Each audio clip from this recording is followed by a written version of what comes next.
Hello, everyone. Have you ever wondered why the world keeps getting richer, yet most people still feel poor? Today, we'll dive deep into one of the biggest realities shaping our future: global economic inequality. From billionaires owning half the world's wealth to nations drowning in debt. We'll uncover how money flows, who truly benefits, and what it all means for your future. Let's get started. To understand inequality, we first need to separate wealth from income. Income is what you earn, your salary or profit. Wealth is what you own, your property, shares, or savings.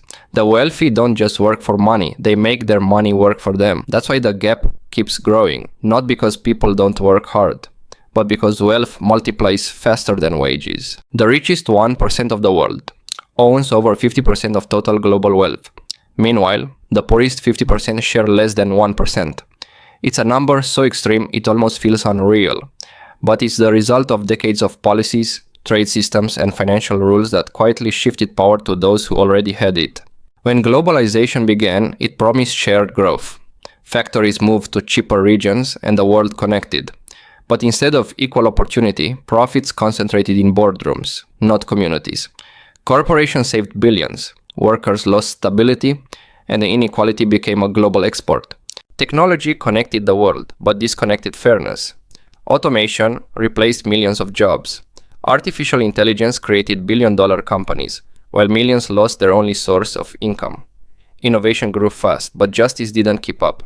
Decades ago, education promised upward mobility, but today, even graduates struggle for basic jobs.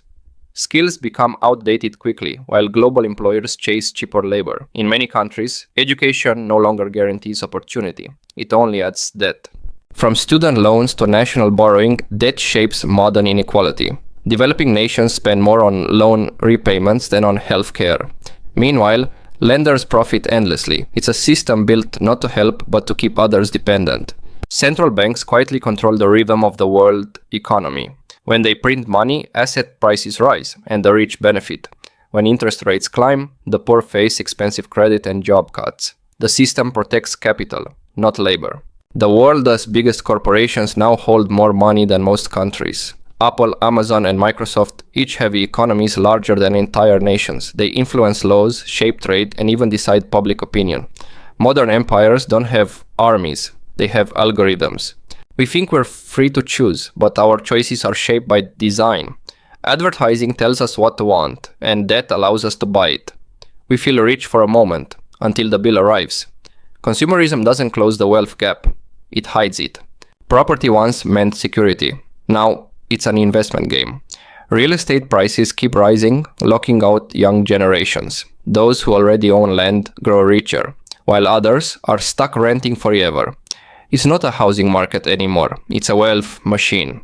Every city has two faces, one of glass towers and luxury apartments, and another of workers who build them but can't afford to live there. Urban growth without equality only deepens division. When inequality rises too much, economies slow down. People spend less, trust declines, and politics turn extreme. A healthy economy needs balance, not billionaires and beggars side by side. We're told anyone can succeed with hard work, but success today often depends on where you're born, not how hard you try. The game isn't rigged because people cheat, it's rigged because rules favor those who already won. While most people save money, the rich invest it. Their wealth compounds through stocks, real estate, and private deals. They don't work for income. Income works for them. That's how the gap becomes a canyon. Ironically, being poor is expensive. You pay higher interest, rent, and insurance. You buy in small amounts because you can't afford bulk. Every small cost adds up, creating what the experts call the poverty premium. Globally, women earn 23% less than men for the same work. They also carry unpaid labor, childcare, elder care, and housework. Without gender equality, economic growth remains half-powered. Most natural resources come from developing nations, yet profits end up in the global north. It's a pattern repeating since colonial times. Only now it's managed through corporations instead of empires. The digital revolution created millionaires overnight, but left millions offline. Without access to the internet or capital, many can't join the new economy, even when they have the skills. The ultra-rich use tax havens and loopholes to pay less, while regular citizens fund public services. When billionaires avoid taxes, societies lose schools, hospitals, and hope. The ultra-rich use tax havens and loopholes to pay less, while regular citizens fund public services. When billionaires avoid taxes, societies lose schools, hospitals, and hope. Environmental change and economic inequality are connected. The poorest face the worst climate damage, yet they contribute the least to pollution. Without fairness, sustainability is just a slogan. Yes, but only if we rethink priorities. Fair wages, progressive taxes, global cooperation, and education built for the future, not the past. Inequality is unnatural, is designed, and what's designed can be redesigned. Change just starts with awareness. When people understand the system, they start demanding fairness. Knowledge is the first step toward balance. You may not be able to change the system overnight, but you can change how you interact with it. Invest in learning. Support fair trade. Be conscious of where your money goes. Small choices, multiplied by millions, create movements. Thank you for watching. If you found this episode eye-opening, don't forget to like, comment, and subscribe for more deep global insights. Until next time, stay curious, stay aware, and keep learning.